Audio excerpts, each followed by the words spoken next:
जी IBS testing service तरफ़ां 8 डिसंबर ते MDCAT taste मुनक़िद की पई वञे। असां सां IBS सखर टेस्टिंग सर्विस जो CEO IB यूनिवर्सिटी सखर जो vice chancellor professor Asif Shaikh साहब मौजूद आहिनि। उन्हनि खां पुछा कंदासीं त MDCAT जेका टेस्ट आहे मुख़्तलिफ़ वक़्तनि में तकरारी रही आहे। हिन भेरे MDCAT जी टेस्ट शफ़ाफ़ियत जे लाइ IB इंतज़ामिया तरफ़ां या IBS टेस्टिंग सर्विस तरफ़ां कहिड़ा उपाउ वरिता विया आहिनि? आसिफ शेख साहब, पहिरियां त महिरबानी अव्हांजी टाइम ॾियण जे लाइ। ही तकरारी टेस्ट रही आहे। IBA कराची बि ॿुधण में आयो आहे त इनकार करे छॾियो, पर अव्हां ही ज़िम्मेवारी खईं आहे। छा चवंदो इन हवाले सां? बिस्मिल्लाहिर्रहमानिर्रहीम। तव्हांजी वॾी महिरबानी। बिल्कुलु इहो सही था चओ त हिन टेस्ट जा रिज़ल्ट पोयनि कुझु सालनि खां पेपर लीक थियण जे बाहिस डिले थींदा रहिया ऐं उहा टेस्ट ॿीहर थींदी रही आहे। साॻियो हिन साल बि थियो, पर हिन दफ़े कोर्ट जे ऑर्डर जे तहत इहा टेस्ट असां सखर IBA यूनिवर्सिटी ऐं उन जे ज़ेर निगरानी सीबा टेस्टिंग सर्विसिस खे ॾिनी वई। असां पुरुमीद आहियूं ऐं अल्लाह जी ज़ात ते यकीन रखूं था त असांजी टेस्ट कामयाबु थींदी ऐं हमेशह जीअं सखर IBA यूनिवर्सिटी पंहिंजे शान ऐं मान सां मेरिट ऐं ट्रांसपेरेंसी जे उसूलनि ते हिन टेस्ट खे कंडक्ट कंदी ऐं मेरिट जे बुनियाद ते जेके रिज़ल्ट आहिनि उहे असां जमा कंदासीं। सेंटर क़ाइमु कया विया आहिनि ऐं उते कहिड़ियूं कहिड़ियूं सहूलियतूं ॾिनियूं वयूं आहिनि?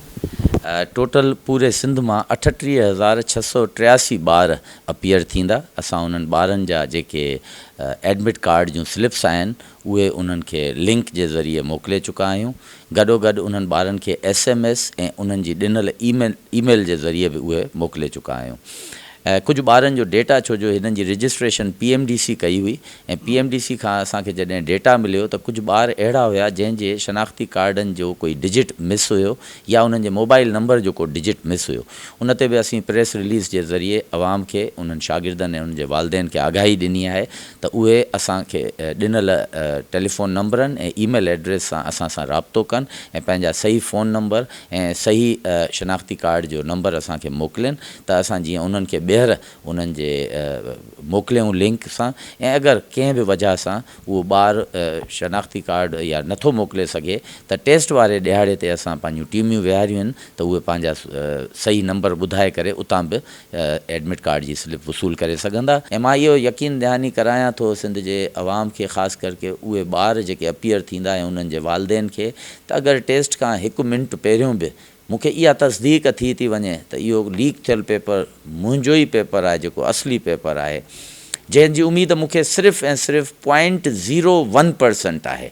99.99% मां पुरुमीद आहियां त जेके सॼा स्टेप्स असां खया आहिनि हिन पेपर खे सिक्योर करण जा, ई पेपर इंशा अल्लाह ताला लीक कोन थो थिए। आख़िरी सवाल, त तव्हां त टाइम ॿुधाए छॾियो त कॾहिं रिज़ल्ट अनाउंस थींदो।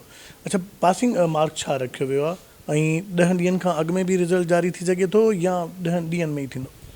ॾिसो, आउं लिखत में 10 ॾींहंनि जो मुदो घुरियो हुयो जंहिंजी परमिशन मूंखे मिली चुकी आहे, पर छो जो आउं पाण बि पीउ आहियां बचड़नि जो, जंहिंखे आउं पाण पैदा कयो आहे, मूंखे ख़बर आहे त ॿार केतिरो शिदत सां ऐं उन्हनि जा वालदेन इंतज़ार में हूंदा आहिनि। असां को बि कमु तकड़ में न कंदासीं, असां तमामु केयरफुली रिज़ल्ट ठाहींदासीं। जी ज़ात में उमेद आहे त 10 ॾींहंनि खां बि पहिरियों इंशा अल्लाह ताला असां इहो रिज़ल्ट अनाउंस करे वेंदासीं। IBA टेस्टिंग सर्विस जे CEO professor doctor Asif Sheikh जूं ॻाल्हियूं ॿुधियुनि जो चवणु आहे त हिन भेरे जेका MDCAT टेस्ट आहे उहा IBA पंहिंजी साख, क़ाबिलियत ऐं जेको मयार आहे उनखे बरक़रार रखंदे शफ़ाफ़ नमूने सर अंजाम ॾींदी। ऐं उमेद आहे, कोशिशि आहे त 10 ॾींहंनि अंदर ई उहो जेको रिज़ल्ट आहे MDCAT टेस्ट जो उहो जारी कयो वञे त जीअं जेके टेस्ट में पास क़ाबिल ऐं होशियार शागिर्दियाणियूं उहे पंहिंजी जेको तालीम आहे उहा शुरू करे सघनि। जी।